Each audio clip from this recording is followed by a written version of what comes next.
श्री गणेशाय नमः. श्री नवनाथ महाराज की जय. श्री नवनाथ भक्तिसार कथा अध्याय 6.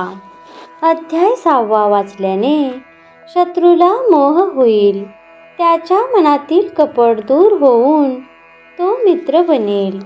अध्याय 6.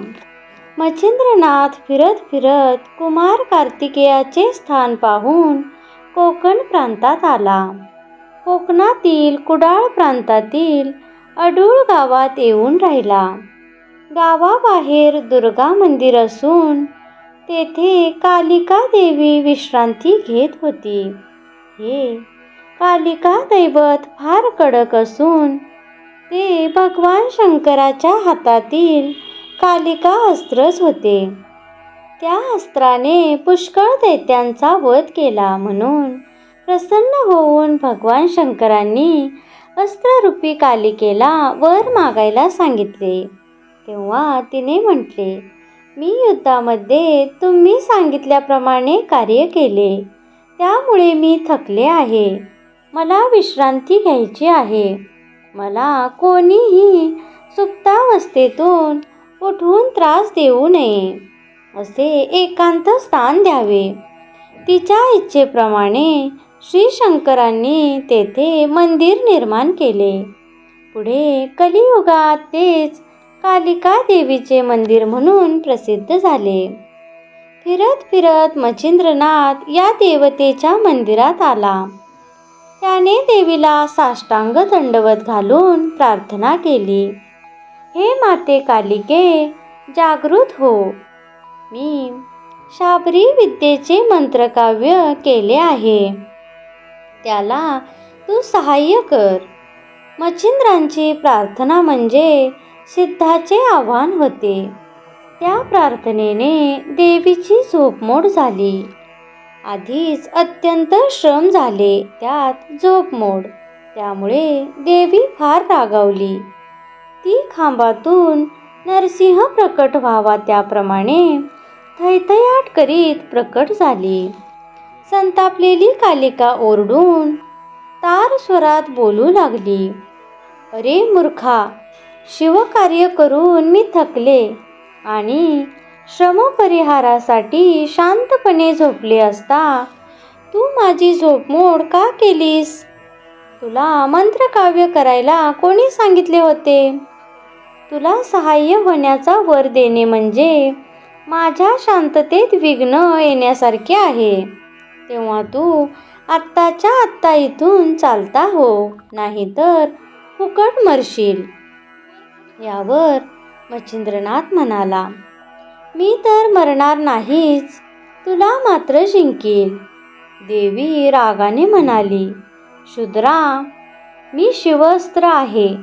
मी ब्रह्मांडाच्या उतरंडी पाडीन. माझ्या समोर सामर्थ्याची प्रौढी कशाला मारतोस?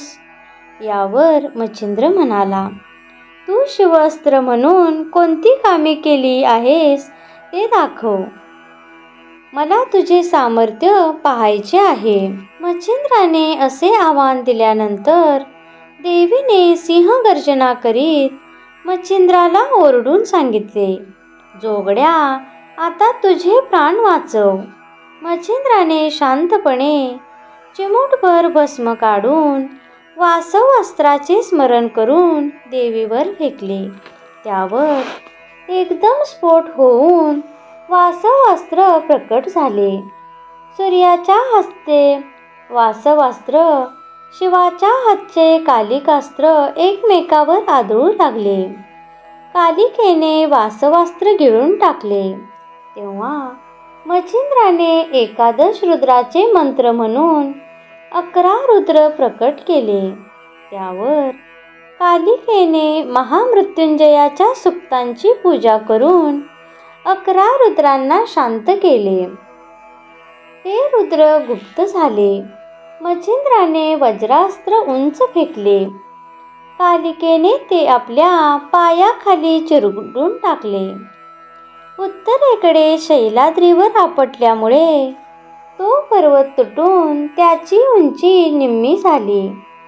गुर्जर देशाच्या पुढे पर्वतच राहिला नाही. तेथपासून रामेश्वरपर्यंत पर्वताची ओळ राहिली.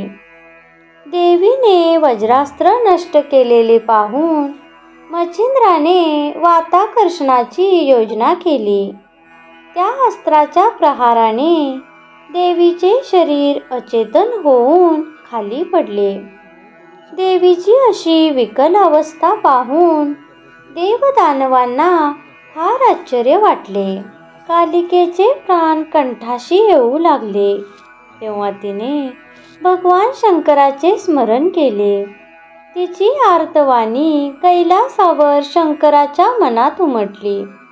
आपली शस्त्रशक्ती संकटात आहे हे ओळखून भगवान शंकर नंदीवर बसून तात्काळ युद्धभूमीवर आले.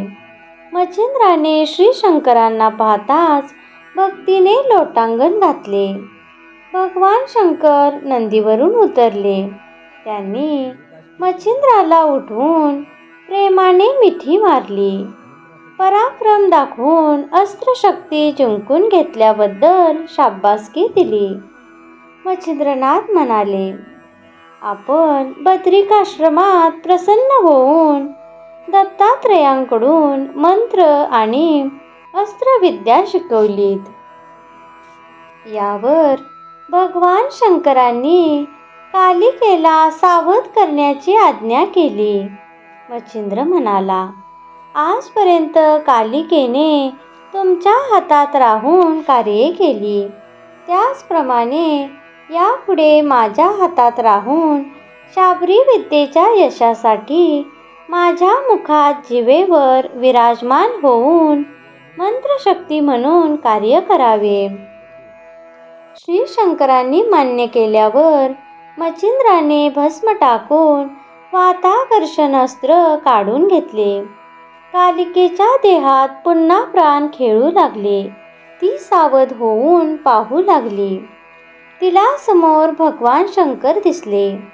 आपले प्राण रक्षण केले म्हणून तिने त्यांची स्तुती केली. प्रार्थना करून नमस्कार केला. भगवान शंकर म्हणाले, आजपर्यंत तू माझ्या हातात राहून कार्य केलेस. यापुढे मच्छिंद्राबरोबर राहून जगत कल्याणासाठी त्याला सहाय्य करावे. देवी म्हणाली, मी आपली दासी आहे. आपण सांगाल ते करील. मग तिने मच्छिंद्राला जवळ घेऊन म्हटले, बाळा, तुझ्या काव्यमंत्रातून जिथे माझे नाम घालशील तिथे मी सिद्धी देईन.